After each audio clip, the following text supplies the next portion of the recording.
नमस्कार, जय गौ माता।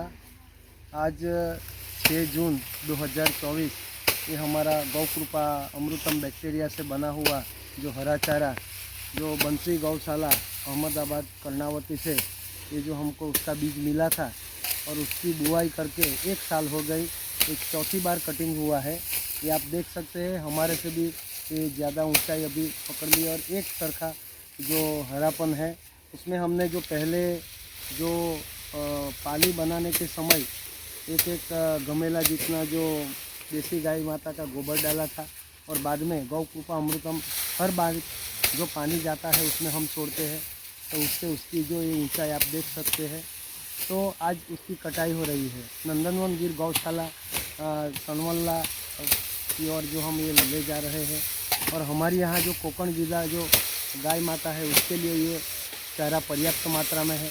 अभी उसका हम एक दूसरा पॉइंट भी हम बना रहे हैं। तो ये बहुत गौशाला निभाव के लिए ये बहुत अच्छा माध्यम है हमारे लिए। वंदे गौ मातरम। तारीख 6 जून 2024 आज रोज हमें हमारा जो आ नंदनवन प्राकृतिक कृषि केन्द्र फार्म 2 दोधनवाड़ी तालुको सागबारा जिल्लो नर्मदा आ घासनी कटिंग करी रह्या छे।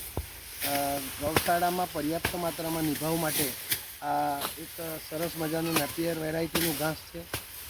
बने ત્યાં સુધી એને ચાપ કટિંગ કરવાની પણ જરૂર પડતી નથી, એટલું રસાળ ઘાસ છે અને એમાં માત્ર ને માત્ર દેશી ગાયનું ગોબર એ જ્યારે પાડા ચડાવ્યા હતા ત્યારે એની અંદર નાખવામાં આવ્યું અને એ પાડા ચડી ગયા પછી એની અંદર જેટલી બી વાર આ પાણી છોડવામાં આવે છે એની સાથે ગૌકૃપા અમૃતમ બેક્ટેરિયા જે બંસી ગૌશાળા અમદાવાદથી મળેલા છે એ અમે એને છોડવામાં આવે છે, જેથી કરીને આ સરસ મજાની એનું લીલાપન આપણે જોઈ શકીએ છીએ। એનામાં જે રસાળ ગુણ છે, ખાસ કરીને રસ પ્રકારનું જ્યુસી એ આમાં આપણે જોઈ શકીએ છીએ।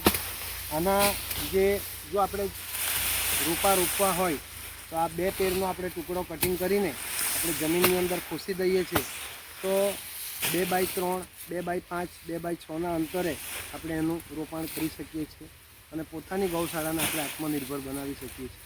અસ્તુ. જય હિન્દ, જય ભારત, જય ગૌ માતા.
જીવોના જતનને માટે, જીવોના જતનને માટે ધરતીને વરદાન મળ્યું.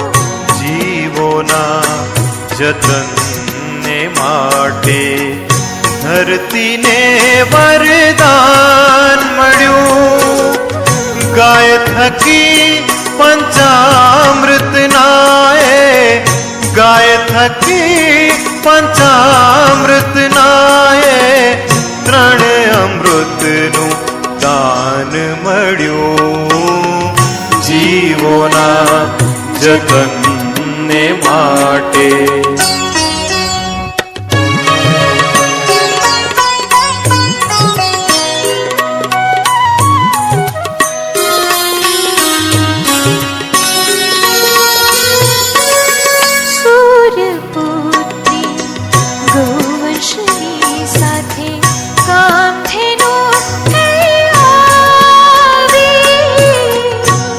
જાના ભંડાર ભરેલા ધરતી માટે લાવી. શુદ્ધ ને સાત્વિક શક્તિ સાથે, શુદ્ધ ને સાત્વિક શક્તિ સાથે પ્રગતિનું સોપાન મળ્યું. જીવોના જતનને માટે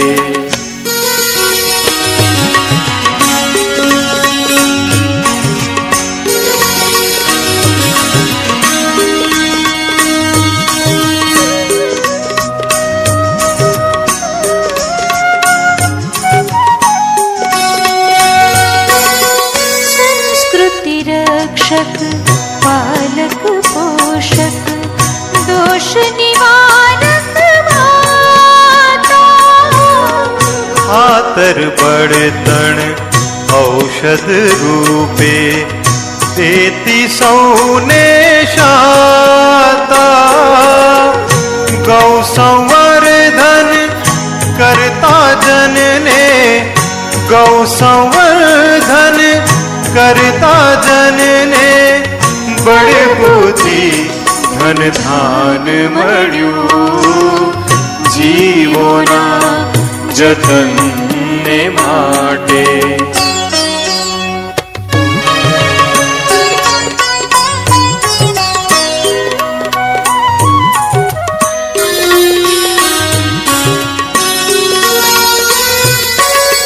દૂધની સાથે ગૌજલ દેતી, ગૌવંશને માટીના કણ કણને ખીલવી. નંદ નંદી કરતો નંદન વન વિશ્વમાત સમ ગૌ મૈયાને વિશ્વમાત સમ ગૌ મૈયાને કુદરતનું સન્માન મળ્યું જીવોના જતનને માટે જીવોના જતનને માટે ધરતીને વરદાન મળ્યું ગાય થકી પંચામૃત નાએ ગાય થકી પંચામૃત નાએ ત્રણ અમૃતનું દાન મળ્યું